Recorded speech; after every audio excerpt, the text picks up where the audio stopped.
Bonjour et bienvenue sur ma chaîne, moi c'est Lat. Aujourd'hui nous allons faire ensemble une vidéo du mercredi, vidéo motivation. Nous allons parler d'argent et ça tombe super bien parce qu'on est bientôt à la fin du mois. Il reste plus grand chose du mois de février. Nous allons entamer le mois de mars. On avance déjà, on va faire le premier trimestre de l'année 2023. Et oui, déjà, j'espère que vous prenez conscience de la rapidité d'avancement de cette année. Ça avance encore plus vite que l'année 2022. J'ai même pas vu ces 2 mois passer. Donc j'espère vraiment que vous prenez conscience. J'espère que vous gérez votre budget comme il faut parce que nous allons très bientôt être à la fin de l'année 2023. Tellement le temps il avance vite et on le voit même pas passer. Aujourd'hui, nous allons discuter ensemble des choses qui nous maintiennent un peu dans le manque d'argent, qu'est-ce qui fait que on continue plus ou moins à rester dans cette mauvaise gestion, dans cet environnement de mauvaise gestion de notre argent, de nos finances, de nos ressources. C'est tout un tas de choses qui se cumulent et au final, on se retrouve rapidement à la fin de l'année, soit en négatif, soit en tout cas avec un résultat déficitaire ou pire même avec un crédit ou avec un découvert bancaire. La toute première chose à faire, c'est la principale et celle qui importe le plus, en tout cas pour les années à venir, voire juste à moyen terme pour les mois à venir, c'est la responsabilité. Il faut prendre la responsabilité, il faut assumer la responsabilité de ses actes. Analyser ce qui va mal dans votre budget, prendre la responsabilité de dire voilà ce que j'ai fait de mal les années passées, voilà ce que je ferai désormais de mieux pour mon avenir. Ça fait vraiment toute la différence dans la mentalité, le fait d'appréhender les choses de cette manière, se dire voilà, j'ai commis des erreurs, je les vois en face, je peux assumer ces erreurs, je peux voir mes erreurs en face, je peux les écrire sur un papier, les poser et dire voilà, l'année dernière j'ai pris un tel crédit alors que je n'aurais pas dû. L'année dernière j'aurais pas dû recourir à un paiement en plusieurs fois sur un tel produit alors que finalement c'est un produit qui n'était pas indispensable pour ma vie. Assumer la responsabilité de ces erreurs, voir en face ce qu'on a mal fait l'année dernière et ce qu'on pourra du coup changer pour cette année en cours.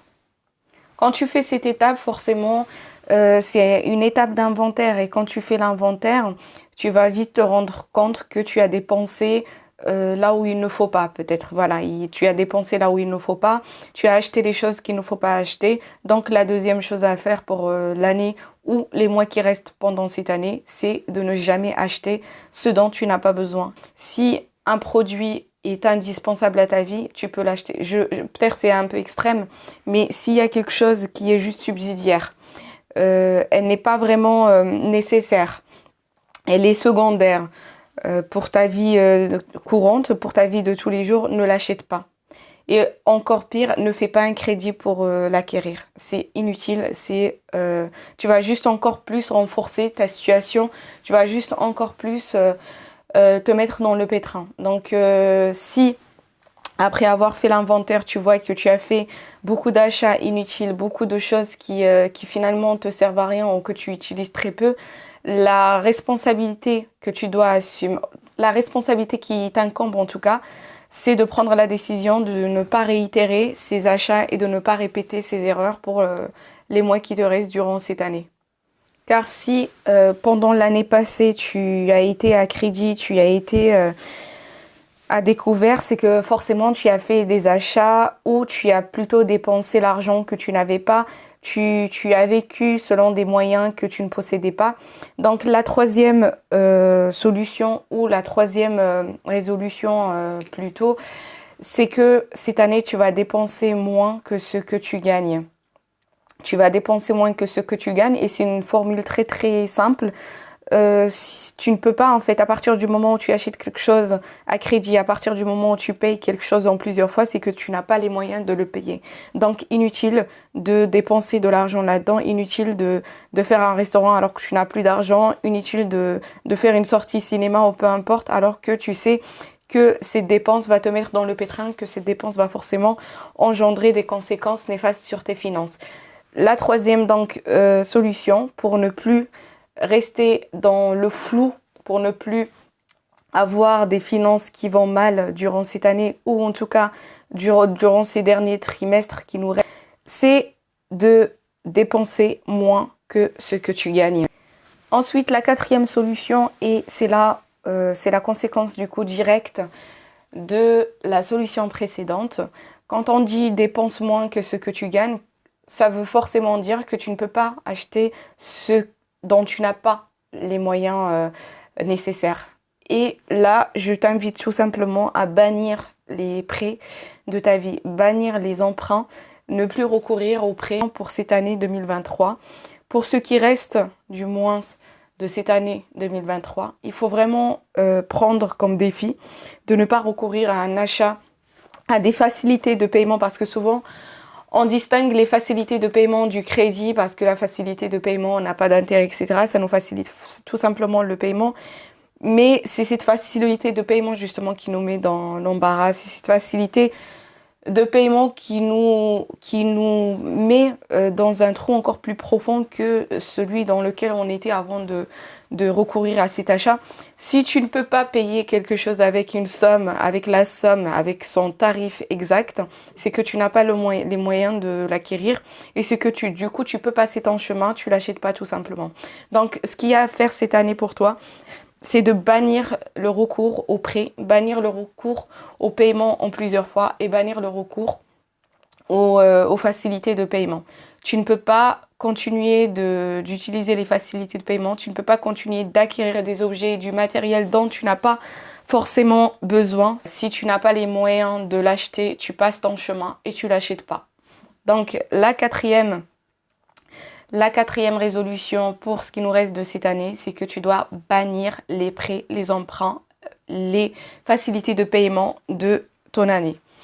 Autre chose, je suis sûre, toi qui m'écoutes, aujourd'hui tu as des abonnements qui traînent quelque part à droite et à gauche et que tu n'utilises pas. Peu importe de quoi il s'agit comme abonnement, peu importe, tu as Netflix, tu l'utilises pas beaucoup, tu as Disney, peu importe l'abonnement, un abonnement téléphonique beaucoup plus cher que l'utilisation que tu en fais, essaye de m'éliminer ça de tes dépenses, essaye de m'éliminer ça de ton budget, c'est inutile. C'est vraiment, tu as des abonnements aujourd'hui qui traînent, qui sont là et que tu devais depuis très très longtemps envoyer la lettre pour les résilier ou aujourd'hui même juste un mail pour résilier, fais-le rapidement parce que c'est de l'argent que tu jettes par la fenêtre. Élimine tous les abonnements qui ne sont pas nécessaires ou qui sont inutiles pour ta vie.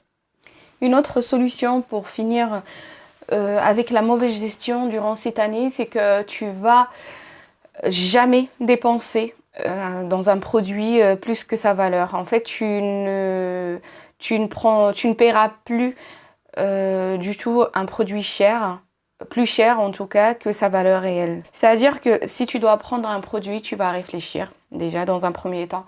Tu vas regarder plusieurs sites pour voir combien ça coûte, quitte à attendre plusieurs mois pour le recevoir. Si tu n'es pas dans l'urgence, surtout, de toute façon, tout ce que tu dois acheter dans l'urgence, c'est que c'est pas nécessaire. Je parle vraiment des produits secondaires, des produits dont tu n'as pas une nécessité absolue à l'instant T. Tu vas prendre le temps de réfléchir, de faire beaucoup d'analyses, de distinguer et de comparer beaucoup de sites chez beaucoup de vendeurs, voir les caractéristiques du produit. Est-ce qu'il n'y a pas un produit qui lui ressemble? Est-ce qu'il n'y a pas un produit similaire en termes de caractéristiques, mais qui est du coup juste à cause du brand, à cause de la marque, se différencie en termes du prix. Il est beaucoup plus cher à cause de juste la marque, alors que finalement les caractéristiques sont exactement les mêmes.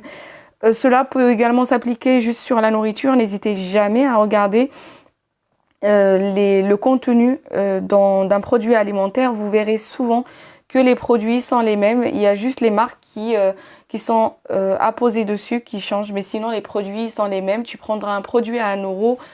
Il contiendra les mêmes valeurs nutritionnelles qu'un produit peut-être qui va coûter 3 euros, 3,50 €.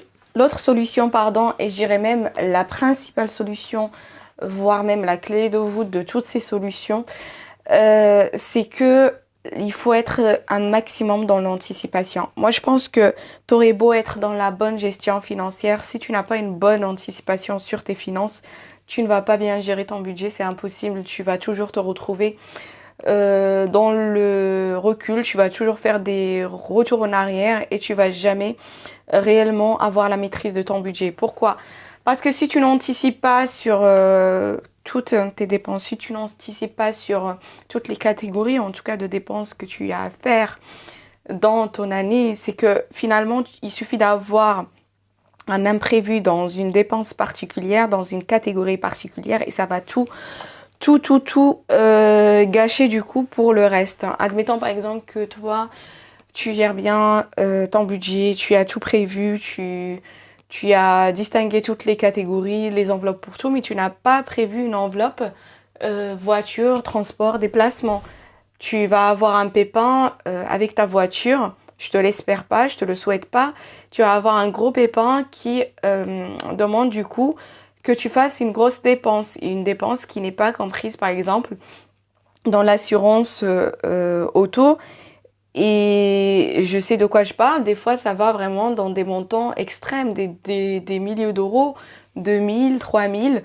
On dépense par exemple sur un moteur qui lâche. Vraiment, c'est des choses qui arrivent. Et j'en ai fait l'expérience. Et là, malheureusement, tu as mis de l'argent de côté, mais peut-être pas pour la voiture. Ce qui fait que finalement, tu vas devoir mettre ou piocher dans les autres enveloppes pour dépenser sur cette catégorie-là. Par exemple, c'est juste un exemple simple. Ça aurait pu être autre chose. Hein. Ça aurait pu être par exemple la dentition. Moi, je prends souvent l'exemple des soins dentaires.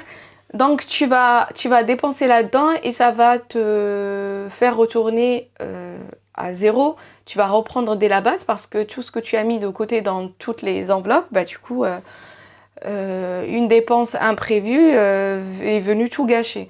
Donc tu prévois absolument toutes les enveloppes, absolument toutes les dépenses qui peuvent venir gâcher le bon maintien plutôt de ton budget sur les mois qui restent.